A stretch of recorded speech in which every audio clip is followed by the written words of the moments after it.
a lot of Pentecostals that we talk to don't go to church, but read their Bible and get their own interpretation from it. I find that true in any religion. That's the one thing that I find that as a Jehovah's Witness, I believe that it follows Christ Jesus, because we all have the same faith, we all have the same knowledge, and when we talk to Catholics, Protestants, any type of religion, no two people will have the same complete thought. So you have a uniformity in your religion. That's a distinguishing thing of Christ's disciples. So do you think uniformity is the exact same thing as unity? Uniformity, unity, yeah. Yeah, because like I have a unity with my brothers and sisters in the faith who are Presbyterian, some who are Pentecostal,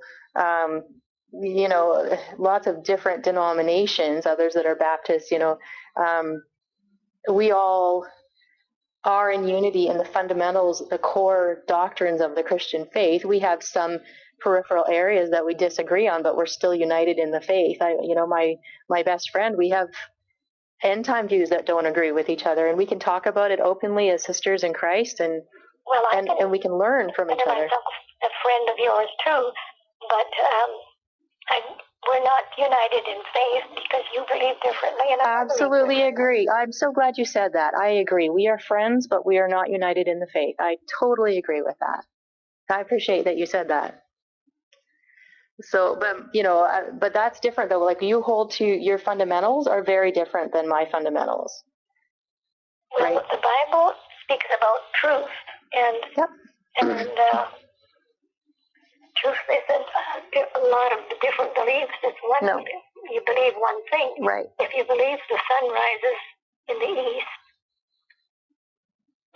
you can be friends with somebody who says no, it rises in the north. But you don't have that same faith, do you?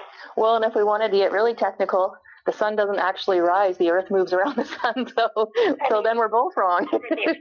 Yes, I know. I'm just teasing. You're being facetious. Yes. But no, I agree. And actually, that's interesting. We were just talking at I have a Bible study on Friday nights, and we were talking about that too. This young guy was asking, well, so how do we? Sorry, I just completely lost my train of thought. I hate it when that happens. And Jesus said that would be an identifying mark of his apostles, is that they would speak as one.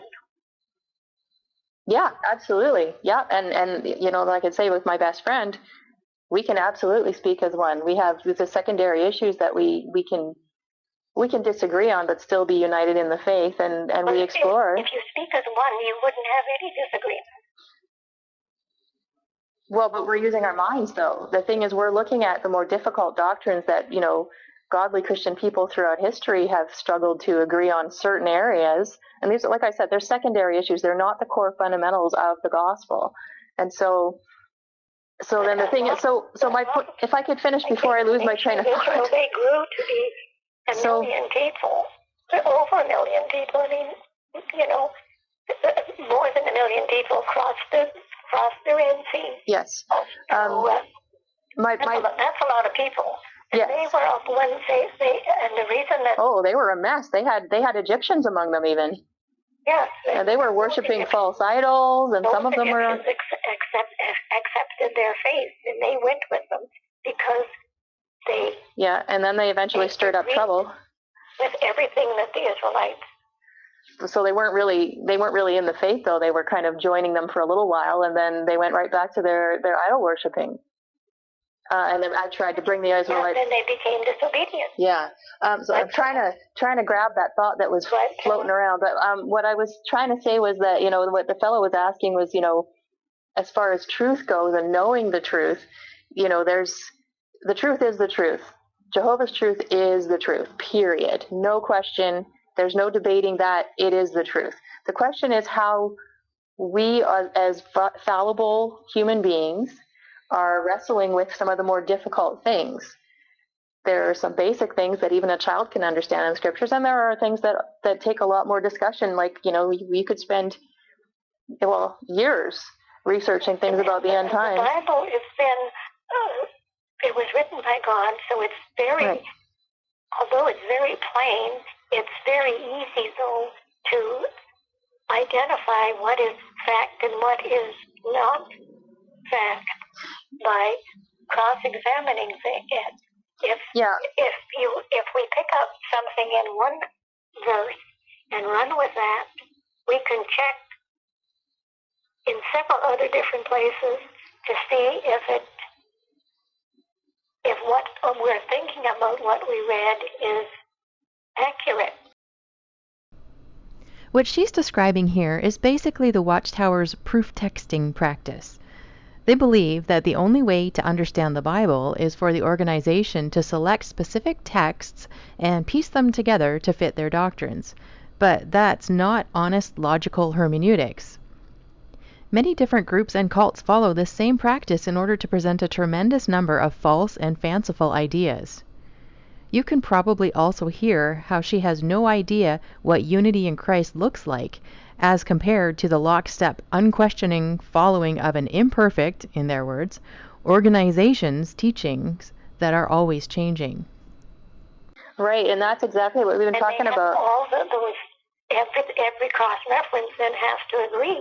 Sure, but not just the cross-references. That's what we've been talking about, and that's what the purpose of our specific Bible study right now is, that we need to look at the context, which is the surrounding text. Also, we need to look at the culture, who is being written to, what is, who are they? Who was Isaiah talking to? Who was John talking to? What time? What was going on around them at that time? What were the colloquialisms of the day? All those sorts of things, because it's really easy for us here, thousands of years later, to look back and say, oh, well, that means something based on what I've seen in my life right now, and that isn't necessarily the case at all. In fact, that's a horrible way to try and look at it, right? Because then we're not getting the right interpretation. Like, what does a camel through the eye of a needle mean to us in our culture?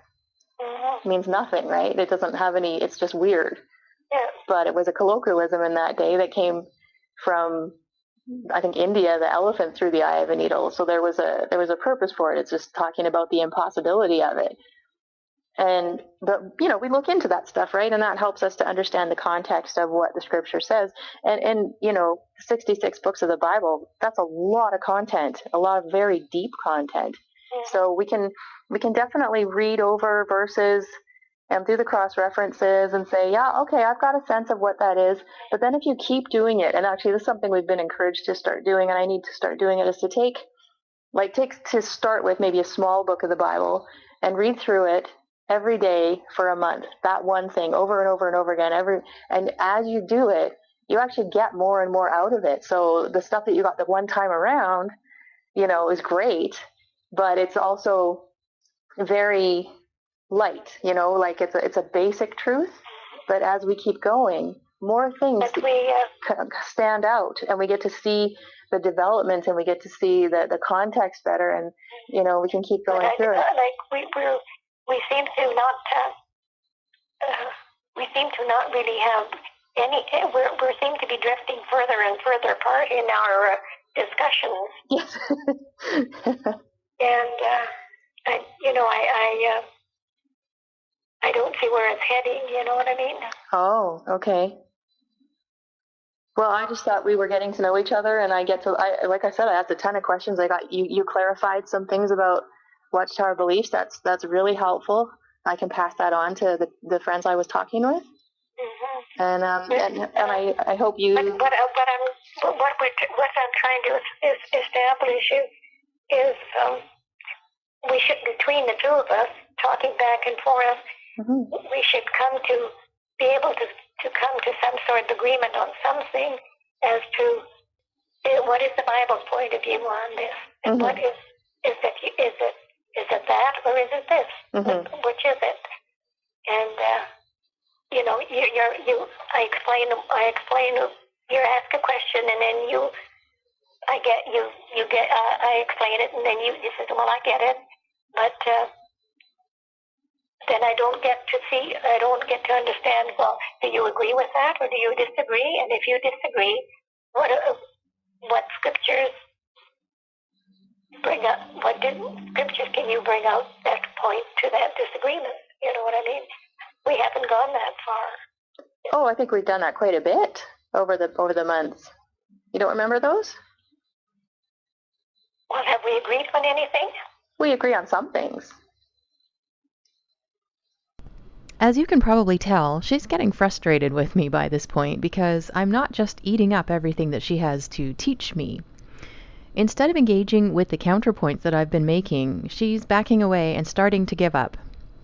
In fact, most Jehovah's Witnesses give up long before this point because they only want to talk to people who know little to nothing about the Bible and are ready and willing to blindly accept whatever they're told.